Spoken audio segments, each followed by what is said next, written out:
sa food court ng SM Telebastagan. Hi, Mother!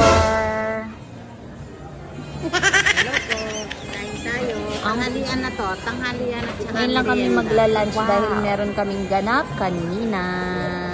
Hinihintay po kaming kliyente ngayon. Kliyente ng tubig. Na? May kliyente kaming darating. Sabi niya may mamimigay siya ng ayuda. Ano yan? Nagbibigay daw ng 1 kilong bigas at saka 1 kilong manok.